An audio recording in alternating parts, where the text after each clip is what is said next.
There is an invisible fence running straight through our society. It doesn't care about your skin color, your nationality, or how hard you can work with your hands. It is a barrier built entirely out of words, habits, and dinner's table conversations. If you grew up on one side of this fence, money was like the weather. It was something that simply happened to you. If it rained, you got wet. If there was a drought, you starved. You didn't control it. You didn't discuss it, and you certainly didn't look at it as a game you could win. You just adjusted your lifestyle to the pressure of the storm. But across town, on the other side of that fence, a completely different conversation was happening. While you were being taught to save your pennies and hope for a stable job with good benefits, a 14-year-old was being handed a map. They were being told that money isn't something you trade your life for. It's a tool you deploy. Welcome back to Finance with Golden. Today, we are pulling back the curtain on the quiet luxury of the wealthy mindset versus the survival traps of the impoverished mindset. We aren't talking about the money they inherit. We are talking about the culture they inherit. The secret rules, the daily routines, and the psychological architecture that wealthy parents instill in their children. Rules that poor families either don't know or simply cannot afford to teach. By the end of this video, you will not just understand the difference, you will possess the map to tear down the fence in your own life. Let's look at two real-world examples to understand how this divergence begins before a child even opens their first bank account. Meet Marcus and Ethan. Both are 22 years old, living in a major Western metropolitan area. Both are intelligent, capable, and driven, but their financial software was programmed in two entirely different kitchens. Marcus grew up in a house where money was a source of shame and high anxiety. Whenever the car made a strange noise or the rent was due, the air in the house grew thick. His parents didn't explain the budget to him because they were too exhausted trying to stretch it. Marcus absorbed a silent, dangerous lesson.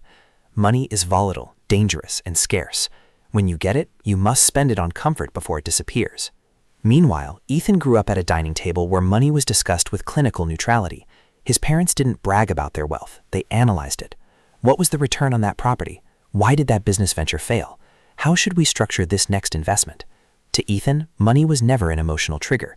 It was an objective game with learnable rules, much like chess. This is the foundation of the wealth gap. Wealthy parents provide financial literacy as a native language. If you don't learn a language as a child, you can still learn it at 22 or 35, but it will always require conscious translation. Wealthy children don't translate financial concepts, they just speak them. The very first secret rule passed down in wealthy households is the strict distinction between an asset and a liability. Now, if you look at a standard accounting textbook, the definitions are dense, but the secret rule taught at the wealthy table is brutally simple. An asset puts money into your pocket while you sleep. A liability takes money out. Let's look at Marcus at 22. He gets his first real corporate job. He's making $50,000 a year. In his world, this feels like winning. He's doing what he was told to do. To celebrate, he does what society expects. He buys the costume of success. He leases a brand new BMW, moves into a luxury apartment with a view, and upgrades his wardrobe. He looks wealthy. He feels wealthy. But under the hood of the wealthy mindset, Marcus has just built a beautifully designed cage. Every single one of those items is a liability disguised as an achievement. They are the machinery designed to keep him working 40 hours a week for the next 40 years just to maintain the lifestyle inflation. Now look at Ethan at 22. He gets the same job, but he refuses to wear the costume. Why? Because his parents taught him at 14 that the actual goal of life isn't to look rich, it's to stop trading your hours for dollars. Ethan drives a reliable, dented sedan.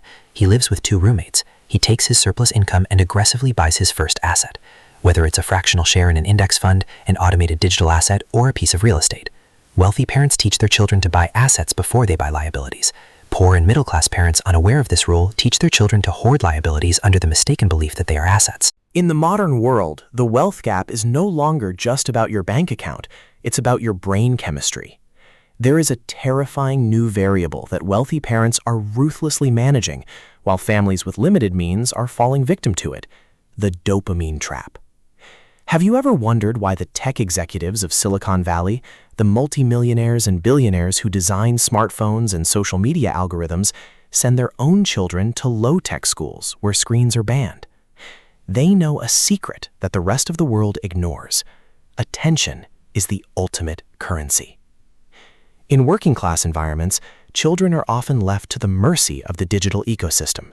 Without strict parental guidance or alternative high-value activities, they fall into the loop of endless scrolling. TikTok, Instagram, YouTube Shorts, these platforms are engineered to deliver cheap dopamine. It requires zero effort, zero discipline, and zero self-control to slide your thumb up a screen for 4 hours a day. What does this do to a developing mind? It completely obliterates their ability to practice delayed gratification. Wealthy parents understand that financial success requires an immense capacity to endure boredom and delay rewards. When you invest money, you don't see the result tomorrow, you see it in a decade. When you build a business, you work for years without a paycheck. If a child's brain is trained to receive a neurochemical reward every 3 seconds from a phone screen, they lose the physical capability to stick to a long-term financial strategy. Wealthy households bias aggressively toward capability over comfort. They force their children to build discipline through high-friction activities, learning an instrument, mastering a sport, coding a program, or reading dense literature. They protect their children's attention spans because they know that an undisciplined mind is a permanent consumer, while a disciplined mind is a potential creator. Let's address one of the most controversial secret rules, the tax system. In poor and middle-class households, taxes are viewed as an unavoidable, painful punishment that happens to your paycheck before you ever see it. You get your salary, 30% is missing, and you accept it as a fact of life. But at the wealthy table, the tax code is viewed as a love letter to investors and business owners. Wealthy parents teach their children that the government does not want to run the economy, it wants private individuals to do it. The government wants people to build housing, create jobs, and invest in agriculture. Therefore, the tax code is written as an incentive manual. If you do what the government wants you to do, they will allow you to keep your money tax-free or tax-deferred. While Marcus is working as a standard W-2 employee, paying the highest rate of tax on every dollar he earns, Ethan's family has already taught him how to think like a corporation. They introduce him to concepts like depreciation, S-corporations, and tax-advantaged accounts like IRAs or European tax shelters. This isn't about illegal tax evasion, it's about systemic literacy. Over a lifetime of earning, the distance between someone who views taxes as an unavoidable theft and someone who views them as a strategic negotiation isn't a few $1,000s, it is literally millions. Wealthy kids don't grow up to be tax attorneys, but they grow up knowing how to speak to one. There is a cliché in personal finance that says, your net worth is your net worth. But wealthy families don't treat this as a motivational quote, they treat it as infrastructure. Think about how a working-class network forms. It forms organically and passively. Your network consists of your high school friends, your immediate neighbors, and your coworkers. These people may be fiercely loyal. They might be the people who would show up at 2 a.m. if your car broke down on the highway. But they cannot change the trajectory of your career with a single phone call. They are moving at the same economic altitude as you. Wealthy children inherit an intentional network. Through elite schools, country clubs, family dinners, and business circles, they are ambiently exposed to people who make things happen. At 16, Ethan isn't smarter than Marcus, but he is sitting across the table from a venture capitalist, a real estate developer, and a senior corporate executive. He hears how they talk. He absorbs their risk tolerance. More importantly, wealthy parents teach their children how to build networks deliberately. They teach them to look at relationships not transactionally, but as a garden. You plant seeds, you provide value first, and you put yourself in rooms where you are the least accomplished person. If you come from a family with limited means, you have to build this garden from scratch. It requires you to make the uncomfortable decision to spend your money not on a new pair of shoes, but on a ticket to a business conference. It means stepping into rooms where your clothes feel wrong and your accent feels out of place, and staying there until the discomfort fades. If you ask an impoverished or middle-class parent what the ultimate financial goal is, 99% of them will give you the same answer: a good, stable, high-paying job. This advice comes from a place of pure love, but it is psychologically catastrophic. Relying on a single income stream is the financial equivalent of building a house on a single wooden pillar. If that pillar rots, if that industry shifts, or if an employer decides to downsize, the entire structure collapses into ruin. This constant underlying reliance on one employer creates a psychological state of low-grade fear. Marcus lives with this fear every day, even if he doesn't realize it. It makes him smaller. It makes him afraid to ask for a raise. It makes him stay in toxic work environments because the alternative is zero income. And zero is terrifying when you have bills to pay. Wealthy families teach their children an entirely different reality. Never depend on a single source of income. They teach them to view a job not as a destination, but as a temporary mechanism to fund multiple income streams. Even if Ethan has a regular corporate job, his parents encourage him to build a side hustle on weekends, to invest in dividend-paying stocks, or to create a digital product that generates small royalties. It's not the amount of money the second income stream makes at first that matters. It's the identity shift. The moment you make even $50 a month from something other than your boss, the psychological cage breaks. You realize you can survive outside the corporate ecosystem, that options breed confidence, and confidence is what allows you to take the calculated risks necessary to achieve true wealth. Let's talk about the raw mathematics of time, the asset that poor families simply aren't taught to value correctly.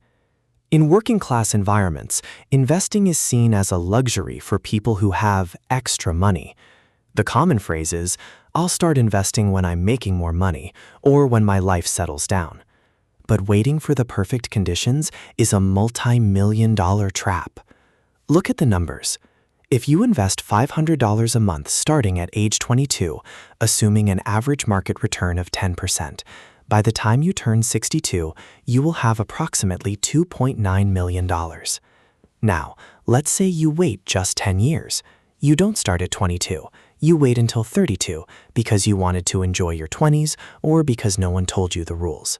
You invest the exact same $500 a month, you get the exact same 10% return, and you stop at the exact same age of 62. How much do you have? $1.1 million. That one single decade of waiting, those 10 years of scrolling, lifestyle inflation, and putting it off, did not cost you a few $1,000s. It cost you $1.8 million. Wealthy parents don't wait for their children to have extra money to teach them this. They want compound interest to feel like gravity, an undeniable native law of the universe. They automate the process early, with whatever small amounts are available, because they know that consistency over time is the ultimate financial cheat code. Why is it that so many people who win the lottery or sign massive sports contracts end up completely broke within a few years? It's because you can give someone a mountain of capital, but if they still possess the emotional software of poverty, the money will eventually leak out of their hands. We have to understand a concept that modern psychologists call ego depletion and scarcity mindset. When a family spends decades living paycheck to paycheck, their mental bandwidth is entirely consumed by immediate survival. This chronic stress creates a highly emotional, reactive relationship with money. Money becomes synonymous with pain, arguments, and restriction.